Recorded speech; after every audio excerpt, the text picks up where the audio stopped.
People Western civilization has ever produced. She is currently the foreign minister of Canada. 3 years ago, I beat her in a debate. She's foreign minister. Let's call that a wash.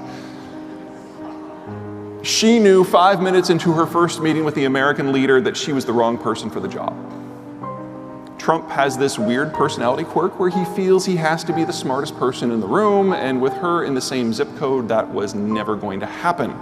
So she knew that she needed someone to put in front with a tight outfit and great hair and a nice smile who just nod and smile and never open their damn mouth, and she found the perfect person.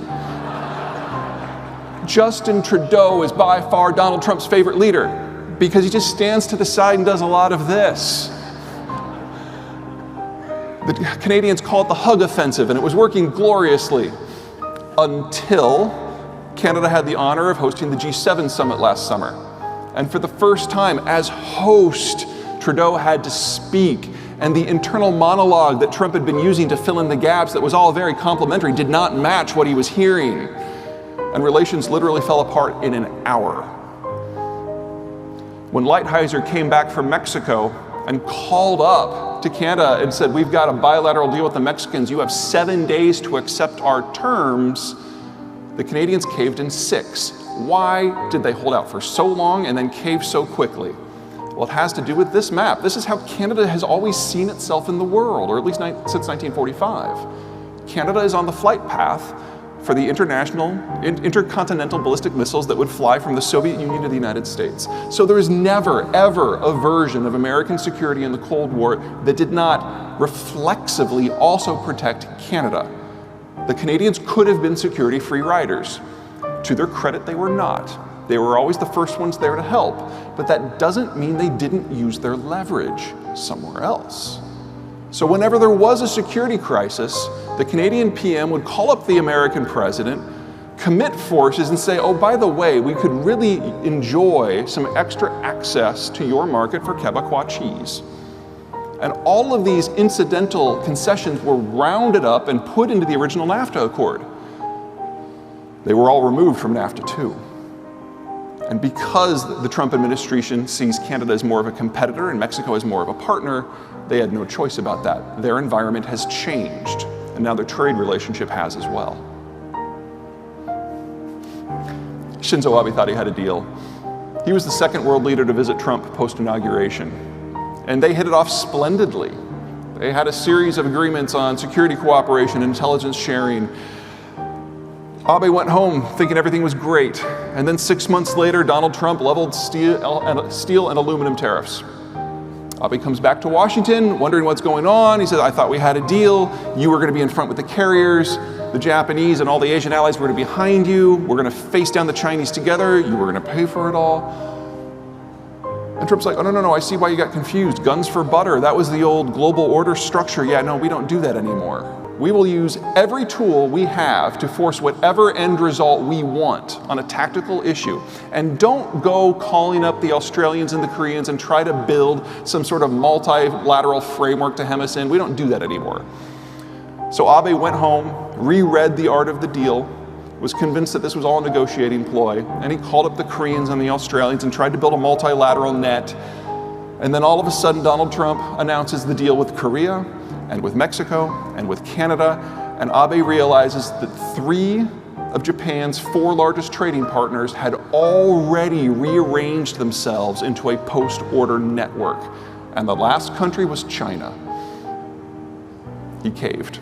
Those talks will probably finish up later this summer.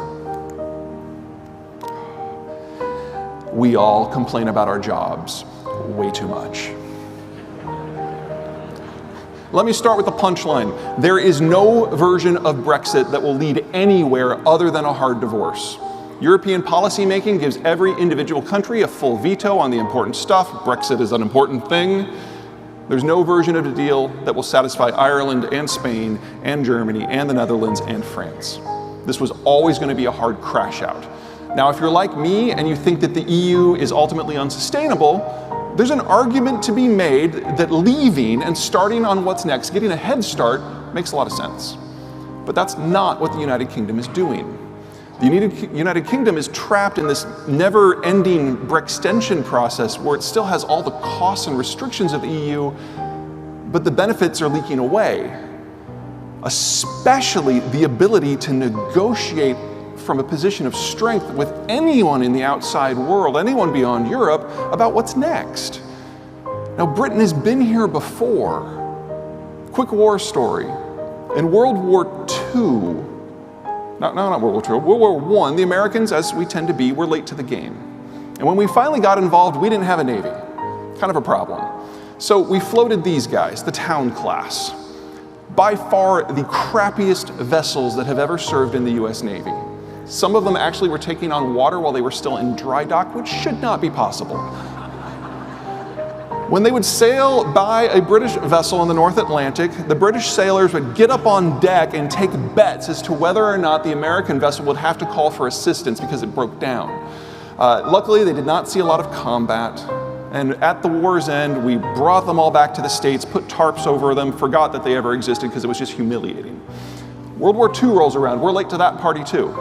And Churchill calls up FDR and says, hey, if you're not going to get in this fight, at least give us some equipment. FDR is like, well, we have the Town class. After having a minor stroke, Churchill says, thank you. And on his way out the door, FDR's like, oh, no. Those aren't free. As payment, we will take every single military facility you have in the Western Hemisphere. And 3 centuries of imperial expansion unwound in a day. What the Trump administration is going to do to Britain will be at least that harsh. And at a minimum, it will cost the United Kingdom the financial district in London.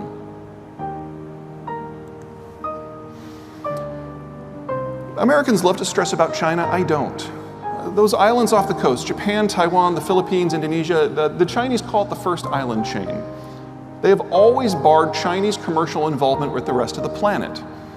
Commercial transport requires open, free seas where anyone can sail at any time on any schedule with any change whenever they want for any reason. That has never been possible in Chinese history with the exception of under the global order when everyone was on the same side. There is no version of a world without America in which China continues to exist as a mercantile power. Its navy may have a lot of ships, but only 30 of them have the capacity to sail more than 1,000 kilometers from shore. It is not a regional naval power, much less a global naval power. And President Xi knows it. And they can't become consumption-led. Remember the one-child policy? Well, shocker, 30 years after the one-child policy, they are running out of 25-year-olds. The Chinese are not nearly as good at math as they would have the rest of the world believe. And so when President Xi finally had his first summit with Donald Trump, he called ahead and said that he did not want to meet in the White House. He had some things he needed to say in private. So they went to Mar-a-Lago where Trump could control the environment.